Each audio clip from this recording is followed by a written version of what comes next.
I have 6 very specific tips that collectively will create a scheduling model for your practice to have consistently productive days. And as the title implies, this scheduling model will support you having a thriving practice. All right, let me start with tip number 1. And it has to do with that whole concept of schedule by design, not by accident.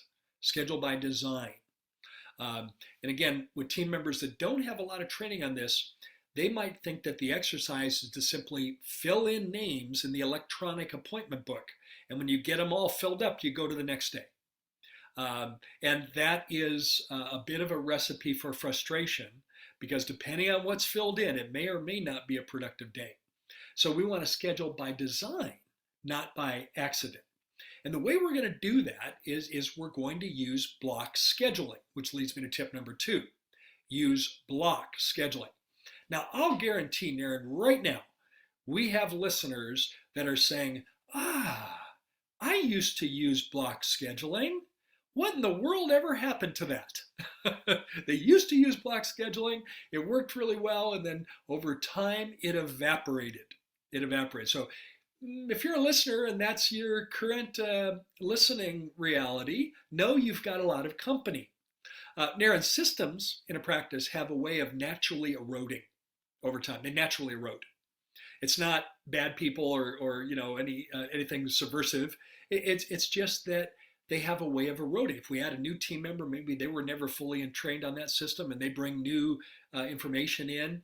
And next thing you know, our whole system is completely morphed into something else. So let me really quickly go through some fundamentals of block scheduling.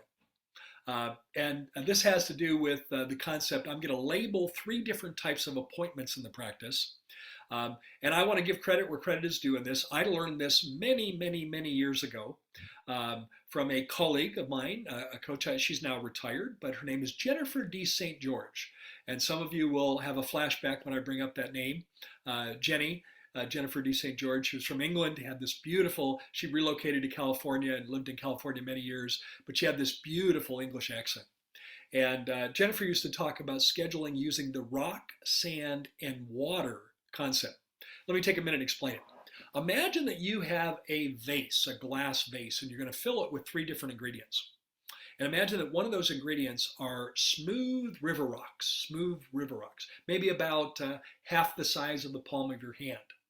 And you're going to take and you're going to fill up that vase, and you're going to get the vase to the very top. And if you put one more rock in it, and it would overflow. I would ask you a question: is the vase full? And some people would think, well, if I put one more rock in, it would overflow. So yes, it's full. But in fact, no, it's not full. Because now I could take the next ingredient, sand. And imagine that the sand is very finely grained white beach sand. Maybe it came from the island of Maui in Hawaii that has beautiful white sand beaches, very fine. And now we take that sand and pour it into the vase, pour it into the vessel. What's going to happen to that sand, Naren? What do you think would happen to that sand if I put it in the vessel? It will go and fill in the extra space between the rocks, right? It'll just literally like go down and it'll filter down. Yeah. And it will fill in the spaces between the rocks. And if you pour the sand slowly, you will eventually get to the top. And now if I put one more grain of sand in, the grain of sand would fall out. I'd ask you the question, is the vessel full? And you're a little bit wise to me at this point. You say, wait a minute, no, because I could take water.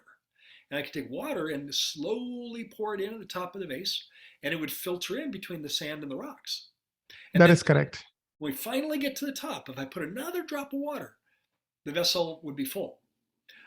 Well, the analogy of rock, sand, and water, the vessel is your schedule, is your appointment book. And the ingredients, rock, sand, water, are the types of appointments you put in your schedule. The ideal day will have a mix of all 3 of those elements, rock, sand, and water. But what's really important to remember is the order in which you put them into the vase. Naren, what would happen if I filled the vase with water to the top? Is it full? Yes. And if I dropped a rock in it, what would happen? The water will spill out. Right. because it's So already full. it's In other already words, full. water is the last ingredient. If you put You it want to, you want first, then you can't put anything else. you want to put the proper order in. You want to put Yeah, the rocks in your schedule first. right, Then we put the sand in, and then if anything's left over, we can fill those with water. We can use that as fill. right. Uh, Rocks represent your production blocks, your production blocks. Sand represents minor production, and water represents little or no production. And so you have to define what are the rocks in your schedule. So, for example, Invisalign could be rock, right? Or like Absolutely could be a rock. yeah. But let's think more traditional general dentistry. Hmm. A crown is definitely a rock. Right, If you do a root canals would be a rock. Oral surgery, would be a rock. If you're right. doing, two crowns, that would absolutely be a rock. So, Fillings so could be a this is what rock. we call high value services, kind of, right? So Well, all the I'm talking general dentistry. general dentistry, right? I think of high value services, things like implants and smile Veneers, and veneers and those kind of things. But I'm right? talking about everyday general dentistry. And so the fillings could be a rock if you do enough of them. If we're doing a quadrant of fillings, that Hmm. could be a rock. But if you're doing a single the tooth surface, that's sand. Right. So define what the rocks are in your practice based on your mix of services. Define what your sand is, and then define what water is. An example of water might be a suture removal, Aaron, or a post-op check might be considered water. Let me ask you Uh, this, Gary. So let's say the doctor wants to produce $5,000. I just made up that number in one day, right? Now, what percentage of them should be rocks before we start putting the sand in? Well, a simple model would be to have three different lengths of rock appointments in your schedule. For Okay, example, one might be an hour and a half rock, and the other two might be 1 hour rocks. So that would represent 3.5 hours of the 8 hour day filled with right. rocks.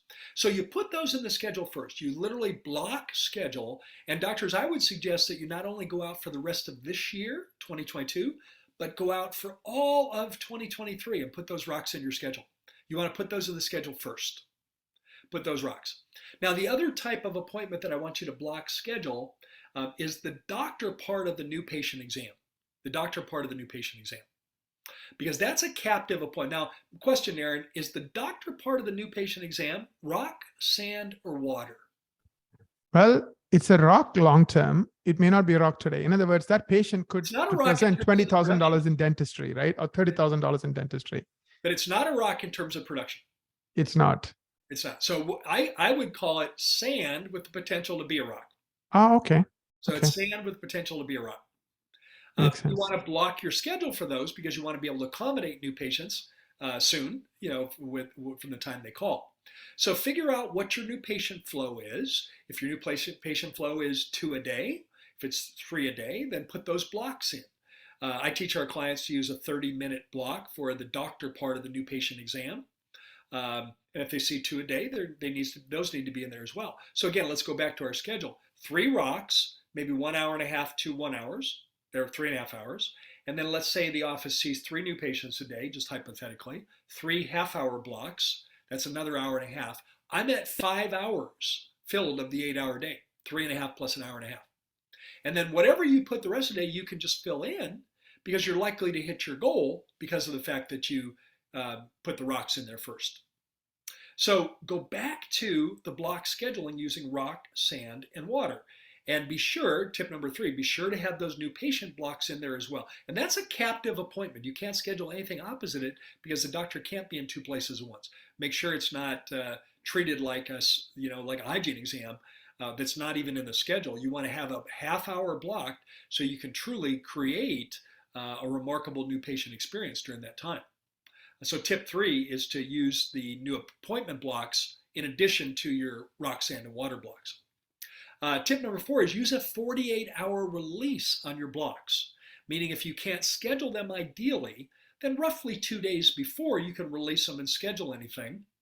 That way you're not going to be sitting around without anything to do. Your team can fill an appointment with 48 hours advance notice. But we want to leave those open or fill them ideally or leave them open until 2 days before because you may get a call today that the patient would like to have something done soon, and it turns out that it's a rock, and we can see them, a day and a half later, and we can put them right in the schedule. Great way to accommodate your patients. The next tip is just a little bit of logistics. I recommend that all of our listeners work out of 2 rooms. So you have 2 treatment rooms and you have 2 assistants. Column number one is your main column or your primary column, and you'll schedule that from the beginning of the day to the end of the day with various lengths of appointments relative to the rock, sand, and water. Um, Column number two is your side column. Remember, you have a second room and you have a second assistant. And now you start to fill in your side column relative to what's in column number one. Some appointments in dentistry are captive appointments. For example, oral surgery, endo, the doctor part of the new patient exam. And what I mean by a captive appointment is you can only be in one room at once. So you can't be over here in the side column because you would be taking away from your oral surgery patient, your endo patient, or your new patient appointment. But you can fill in number two for your restorative dentistry, fillings and crowns, because you can allow your assistant to start the appointment and finish the appointment. And I would encourage you to train your assistants to do everything they're allowed to do under your Practice Act. Don't violate the Practice Act. Go right up to the edge and make sure they can do it to your standard of care, up to your standard. But now you can have a side column that might be filled on any given day with 25 or 30% appointments. And that might be considered full in your side column, not because you don't have patients to put in, the other open appointments in column number two, but because what's in column number one is captive and you can't schedule anything opposite it. But that additional 25 or 30% can make the difference between consistently hitting goal or not, based on what we can easily add in. Then all you have to do is simply go through the day in a very carefully orchestrated way, going from one room to the next, all the while never having to be in 2 places at once, because that's an exercise of frustration if you have to put yourself in 2 places at once. Now, the final tip that I have is going to get a little more advanced. And for those of you that have high value services in your practice, things like placing and restoring implants, things like adult orthodontics, maybe cosmetic dentistry, lab fabricated porcelain veneer case, maybe complex restorative dentistry, consider creating a template that's going to allow you to do more high value dentistry. For example, Darren, let's say you want to do more porcelain veneer cases. And let's say you're doing 10 unit 8 or 10 unit upper anterior porcelain veneer cases. And maybe your appointment time to prep and temporize that case is 4 hours. And then later, you're going to get the veneers back from the lab and you're going to seat those veneers. And maybe your seat time is 3 hours to seat those veneers. Then you can see that you virtually used up a day in your schedule to do a veneer case. A morning to prep and temporize it, and an afternoon in the future to seat that case. So you can start to design a template where you say, you know what, I think I'd like to do at least a couple of those cases a month, and start to carve out, make one of those days your veneer day. And you might want to start out, if you're a 4-day-a-week dentist, you might want to start out on Friday. Now, I don't want to encroach on your personal time. I want you to have work-life balance. But maybe as you're starting to grow that, you schedule those days on Friday with no hygiene exams.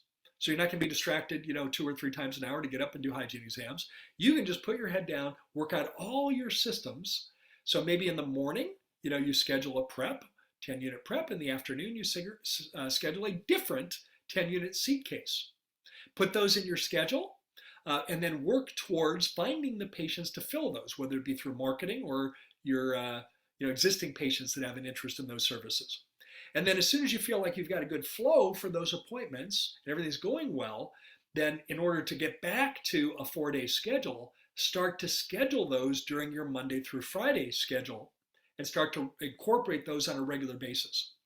And again, you might use the concept of a release. Maybe we have those scheduled and we use a 1-week release time. In other words, if we can't fill it with the ideal high value service, then we open it up a week ahead of time to just fill it with everyday general dentistry. Your team should be able to fill that if they have a week's advance notice. But if you don't start planning for those cases, they're not going to happen accidentally. You might as well create a scheduling template to accommodate those cases. Absolutely get it. Darren, I have a longtime client that he's gotten to the point where 3 days a week he's an everyday general dentist. He loves doing everyday general dentistry. He's got two hygienists each one of those days. And then his fourth day is that cosmetic day. And he either sees, one patient in the morning, different patient in the afternoon. And he has a single hygienist that day. So that he only has to get up once an hour, gives the patient a chance to rest their mouth, and he gets up, rests their jaw as their mouth's been open, and he goes and does his hygiene exam. And he loves that fourth day because that's where he's doing the dentistry that he enjoys doing most.